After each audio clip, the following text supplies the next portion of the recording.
নমস্কার ভক্তগণ, মহামন্ত্রম চ্যানেলে আপনাদের স্বাগতম। আজ আপনাদের শোনাবো শালগ্রাম শিলায় কিভাবে নারায়ণ পূজা করতে হয় তার বিধি। প্রথমেই বলি, আপনি যদি আমাদের এই চ্যানেলে নতুন হয়ে থাকেন তাহলে চ্যানেলটি অবশ্যই সাবস্ক্রাইব করুন। ভিডিওটি যদি আপনার ভালো লেগে থাকে তাহলে পছন্দ যদি আপনার হয়ে থাকে তাহলে লাইক করুন এবং অন্যান্য পরিজন পরিবারের সঙ্গে যদি ভিডিওটি শেয়ার করতে চান তাহলে শেয়ার করুন, আর কমেন্ট করে আপনার মতামত জানাতে অবশ্যই ভুলবেন না। তাহলে মূল ভিডিওতে আসা যাক। প্রথমেই নারায়ণ শিলার শালগ্রাম নারায়ণ শিলার পূজাবিধির মধ্যে যেটি আসে সেটি হলো কোন দিক বা কোন মুখে বসে পূজা করতে হয়। প্রথমে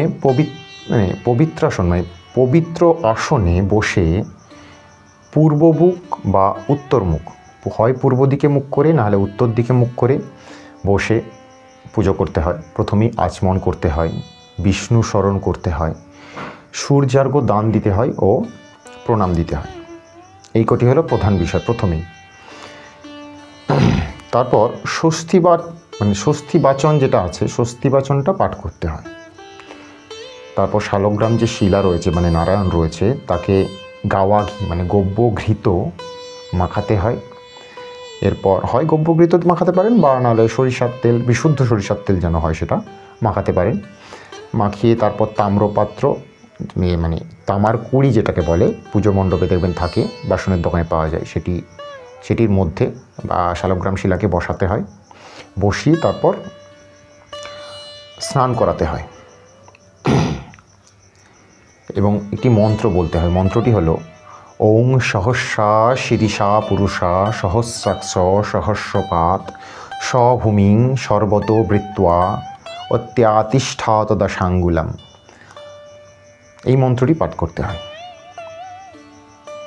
এরপর একটি ধৌত বস্ত্র পরিষ্কার শুদ্ধ বস্ত্র, স্নান করানো হয়ে গেল, এটি বলে স্নান করাবেন এবং ঘণ্টার ধ্বনি দিয়ে স্নান করাবেন। অবশ্যই কুশিতে করে জল নিয়ে তো স্নান করাবার সময় ঘণ্টার ধ্বনি, বাঁ হাতে ঘণ্টার ধ্বনি দেবেন এবং স্নান করাবেন এইভাবে কুশিতে জল ঢালবেন শালগ্রাম শিলার ওপর তামার পাত্রে, আর ঘণ্টার ধ্বনি দেবেন বাঁ হাতে। এরপর স্নান করানো হয়ে গেল, একটি পরিষ্কার বস্ত্র নেবেন। তারপর বস্ত্র নিয়ে নারায়ণ শিলাকে মুছাবেন, যে জলটি তার গায়ে লেগে রয়েছে, তো সেই শিলাটির জলটি মুছিয়ে দেবেন। তারপর তুলসী পাতা এবার দেবার সিস্টেম। এবার তুলসী পাতাটা কিভাবে দেবেন? প্রথমেই তো আপনাকে চন্দন বেটে রাখতে হবে, সেটা নারায়ণ পূজা করার জন্য চন্দন তো অত্যাবশ্যক বলতে গেলে, তো লাগবেই। তো আপনাকে চন্দন বেটে রাখতে হবে এবং তুলসী পাতা কটি দেবেন এবং কিভাবে দেবেন এটা আমাদের সবথেকে প্রধান বিষয় জানার। তুলসী পাতা প্রধানত 3টে তো লাগবেই, পূজার জন্য লাগে 2টো। নারায়ণকে অত্যাবিষ্ঠক চাপা বলতে ওপর ও নিচে চাপা দেওয়ার জন্য লাগে 2টো। এবার নারায়ণের পূজার জন্য লাগে 1টা, 3টে তো আপনার লাগবেই। এবার আপনি বেশিও দিতে পারেন। কেন দেবেন এবং কিভাবে দেবেন সেটাও বলে দিচ্ছি, বেশি কিভাবে দেবেন। প্রথমেই আপনার মোছা হয়ে গেল নারায়ণ শিলাকে। মোছার পর প্রথম যে তুলসী পাতাটা দেবেন সেটা দেবেন এইভাবে। এখানে চন্দন মাখানো রয়েছে, তুলসী পাতার সামনের দিকে চন্দন মাখানো রয়েছে। মাখিয়ে সেই তুলসী পাতাটি নারায়ণ শিলাটির নিচে দেবেন, এইভাবে নিচে দেবেন। তারপর নারায়ণ শিলা বসছে এবং নারায়ণ শিলা বসানো হয়ে যাওয়ার পর আরেকটি পাতা দেবেন, সেটি দেবেন এইভাবে। 2টি পাতা হলো। এরপর নারায়ণের যে পৈতে রয়েছে সেই পৈতে পরিয়ে দেবেন। হয়ে গেল নারায়ণ শিলায় তুলসী পাতা দেয়া। এবং তুলসী পাতা দেওয়ার পর একটি আপনাকে কিছু পুজো করতে হয়, সেই পুজোগুলিও বলে দিচ্ছি আপনাকে। প্রথম গণেশ পুজো করতে হবে, তারপর শিবাদি পঞ্চদেবতার পুজো করতে হবে, শিব সমেত পঞ্চদেবতার পুজো করতে হবে। এবং আদিত্যাদি নবগ্রহ আদিত্যর সঙ্গে আদিত্য সূর্য, আদিত্যর সঙ্গে নবগ্রহের পুজো করতে হবে। ইন্দ্রাদি দশদিকপালের পুজো ইন্দ্রের সঙ্গে 10 দিকপালের পুজো করতে হবে। আচ্ছা, এই পুজোগুলি করে অথবা আপনি পঞ্চপ্রচারেও পুজো করতে পারেন। পুজোগুলি করার পর কুর্ম মুদ্রা একটি পুষ্প আপনাকে নিতে হবে। কুর্ম মুদ্রাটি আপনাকে দেখিয়ে দিচ্ছি। এটি হলো কুর্ম মুদ্রা, দেখে নিন। এই জায়গাটিতে একটি পুষ্প নেবেন, পুষ্প ধারণ করলেন। পুষ্পটি নেবার পর এই একটি মন্ত্র বলবেন, নাং আঙ্গুষ্ঠাভ্যাং নম। কি বলবেন? নাং আঙ্গুষ্ঠাভ্যাং নম। পুষ্পটি নিলেন, পুষ্পটি নিয়ে নারায়ণের ধ্যান করবেন। কীভাবে ধ্যান করবেন? আপনার হৃদয়স্থিত করবেন, আপনার ওই পুষ্পটি কূর্ম মুদ্রায় হৃদয়স্থিত করবেন এবং নারায়ণের ধ্যান করবেন। ধ্যানটি এই ভিডিওর মধ্যে আলোচনা করছি, যেটি হলো হেয় সদা সবিতিন মণ্ডল মধ্যবর্তী নারায়ণ সরসিজাসন সন্নিবিষ্ট কেউরবাণ কনককুণ্ডলবাণ কিরীটিহারি হিরণময় বপুদ্ধৃত শঙ্খচক্র। এই ধ্যানটি করে যে পুষ্পটি আপনি কূর্ম মুদ্রায় নিয়েছিলেন সেই ধ্যান পুষ্পটিকে আপনি নিজের মস্তকে মাথায় ধারণ করবেন। শিখা যেখানে থাকে, আপনার হয়তো শিখা থাকতেও পারে আবার নাও থাকতে পারে, শিখাতে আপনি সেই ফুলটি ধারণ করবেন। ধারণ করার পর পুষ্প দিয়ে এবার নিজের মাথায় তো দিলেন, এরপর আপনি যেটা করবেন পঞ্চোপচার অথবা দশোপচারেতে পুজো করবেন। যথা কী করবেন? ওং তদ্বিষ্ণু সদা পশ্যন্তি শূরয় দিবীব চক্ষুরাততম এতং পাদ্যং ওং নমস্তে বহুরূপায় বিষ্ণবে পরমাত্মনে স্বাহা। এই মন্ত্রটি বলবেন এবং পঞ্চোপচারে নিবেদন করবেন। এরপর নারায়ণকে তুলসী পাতা দেওয়ার সময় চিৎ করে ধরিয়া, মানে চিৎ করে ধরতে হবে প্রথমে আপনাকে। এই চিৎ করে তো ধরলেন, মানে দুটো দেয়া হয়ে গেছে। এরপর 3 নাম্বার যে তুলসী পাতাটা আপনি দিচ্ছেন সেটি তুলসী পাতাটা আপনাকে চন্দন মাখানো তো রয়েছে, আগে থেকেই বলেছি।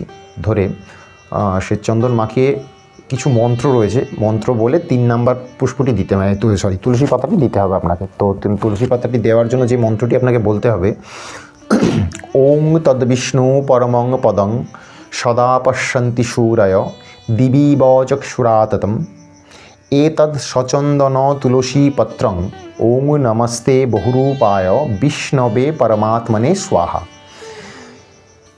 এই মন্ত্র বলে আপনি যত সংখ্যক তুলসীপত্র মানে তুলসী পাতা দিতে পারেন। আপনাকে আগেই বলেছিলাম যে 2টি তুলসী পাতা অত্যাবশ্যক, মানে 2টো তুলসী পাতা আপনাকে দিতেই হবে। প্রথমটি এইভাবে, তারপর নারায়ণ শিলাত বসবে, তারপরেরটি এইভাবে। এরপরে যতগুলো তুলসী পাতা আপনি দেবেন, যে মন্ত্র আগে আলোচনা করলাম সেই মন্ত্র পাঠ করবেন এবং এইভাবে মানে নারায়ণের মাথাতে এইভাবে একটি করে দিতে হবে। যত খুশি আপনি তুলসী পাতা দিতে পারেন, কোনো সমস্যা নেই। এবং সেটি অবশ্যই মাথায় রাখবেন যেন বিজোড় সংখ্যক হয়, মানে 3 অথবা 5 অথবা 7, এটি মাথায় রাখবেন। এরপর প্রথমেই আপনাদের বলি, তুলসী পাতা আপনি দিলেন, এরপর অঞ্জলি দেবেন। অঞ্জলি দেওয়ার নিয়মটি কী আছে? এসো সচন্দন। প্রথমে যে মন্ত্রটি আপনি বলবেন, হাতে একটি পুষ্প নেবেন, পুষ্প নেবার পর মানে ফুল নেবেন, পুষ্প নেবার পর প্রথমে আপনাকে অঞ্জলি দিতে হবে। বলবেন এসো পুষ্প, প্রথমেই বলবেন এসো সচন্দন পুষ্পাঞ্জলি ওং নারায়ণায় বিষ্ণবে নম। এই বলে প্রথমে পুষ্পাঞ্জলি দেবেন। তারপর যে মন্ত্রটি বলবেন ওং পদ্মায় নম, তারপর বলবেন ওং নমো নারায়ণায় নম। এই 3বার 3টি মন্ত্র দিয়া আপনি নারায়ণের চরণেতে পুষ্পাঞ্জলি দেবেন। পুষ্পাঞ্জলি দেওয়া হয়ে গেল, এরপর প্রণাম করবেন। প্রণাম কি করবেন? প্রণামের মন্ত্রটি হলো, জোড়হাত করবেন। প্রথম জোড়হাত করার পর নমো ব্রহ্মণ্য দেবায় গো ব্রাহ্মণ হৃতায় চ জগদ্ধিতায় কৃষ্ণায় গোবিন্দায় নমো নমঃ। তারপরে বলবেন, এটা বিষ্ণুর প্রণাম হয়ে গেল। এরপর নারায়ণের প্রণাম করবেন। নম পাপোহং পাপ কর্মাহং পাপদ্মা পাপ সম্ভব ত্রাহিমাং পুণ্ডরীকাক্ষং সবাহ্য অভ্যন্তর সূচি। এই বলে আপনি প্রণামটি শেষ করবেন। শেষে বলবেন নমো নারায়ণায় বিষ্ণবে নমঃ। এই বলে আপনি বিষ্ণু প্রণাম করবেন এবং পূজাটি সম্পন্ন করবেন। নমস্কার, এখানেই তাহলে আজকের এই ভিডিওটি শেষ করছি। যদি আপনার ভালো লেগে থাকে তাহলে অবশ্যই চ্যানেলটি সাবস্ক্রাইব করবেন এবং যদি আপনার মতামত কিছু দেওয়ার থাকে সেটি কমেন্টে জানাবেন। আমাদের পাশে থাকবেন। ভগবান সবার মঙ্গল করুন।